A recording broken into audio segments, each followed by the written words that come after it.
98 to všechno začalo, ve Vrbové Lhotě srdce klubu zaplály na doraz. Od prvního zápasu víme, co to znamená, když bojuješ za barvy modrá a bílá. Na hřišti dáváme všechno, co v nás je, ať prší, sněží nebo pálí slunce z nebe.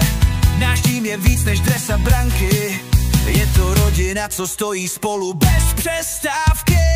Je to barva modrá i bílá, je to srdce, oheň i síla, je to celý náš svět, který rozpoutal ten běh.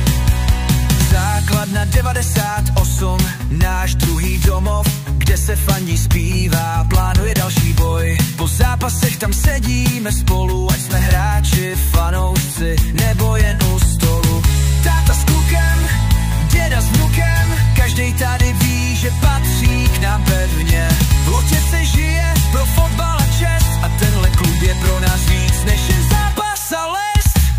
Je to barva modrá i bílá, je to srdce, oheň i síla, je to celý náš svět, který rozpoutal ten běh.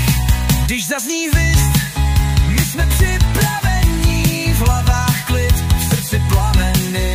Hrajem fér naplno až do konce, protože v tomhle klubu máme srdce v dresu i v písně.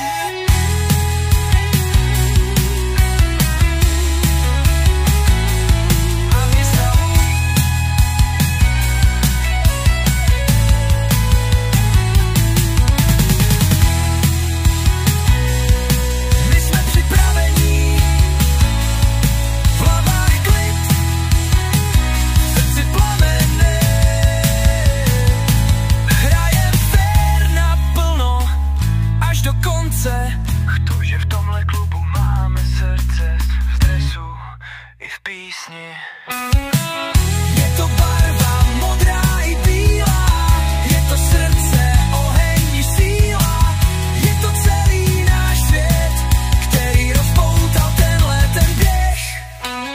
Modrá a bílá, SK 98, Vrbová Lhota, náš svět.